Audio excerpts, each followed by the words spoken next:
Hi అండి. మా సత్యసాయి జిల్లా ధర్మవరంలో మాత్రం 4 రోజుల నుండి వర్షం కురుస్తూనే ఉందండి. తుఫాన్ ప్రభావం భారీగానే ఉంది మా జిల్లాలో. అలానే ఇంకా 2-3 రోజులు వర్షాలు ఉన్నాయంటున్నారు. మా మగ్గాలు మొత్తం ఆగిపోయాయి ధర్మవరంలో. తుఫాను వచ్చిన ప్రతిసారి ఇంతేనండి, మగ్గాలు ఆపేయాల్సిందేను. ఎందుకంటే చీరలు డ్యామేజ్ వస్తాయి, మగ్గం కూడా వర్క్ జరగదు. చాలా వరకు దారం మొత్తం సల్లొస్తుంది.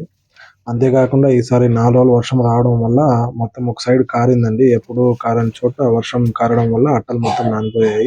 ఈ అట్టలు కొత్తగా కొట్టించుకోవాల్సిందేను. అదే కాకుండా చాలా వరకు మగ్గాల్లో నీళ్లు ఊరడం గానీ, ఈ తుఫాన్ ప్రభావంతో చాలా చోట్ల ఇంకా నష్టాలు ఎక్కువగా వస్తూ ఉంటాయి. వార్పులు నానడము, ఎక్కువ శాతం జరీలు కూడా బ్లాక్ అవుతూ ఉంటాయండి.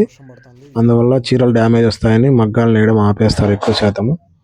ఇలా తుఫాన్లో వచ్చిన ప్రతిసారి మగ్గాలు నిలిపివేయడం వల్ల చాలా వరకు చేనేతలు మేము చాలా నష్టపోతుంటామండి. ఎందుకంటే నెల వచ్చేసరికి ఇంటి అద్దెలు, ఖర్చులు ఇలా చాలా ఉంటాయి కదండి. ఓకే, థ్యాంక్ యూ అండి. Please subscribe my channel.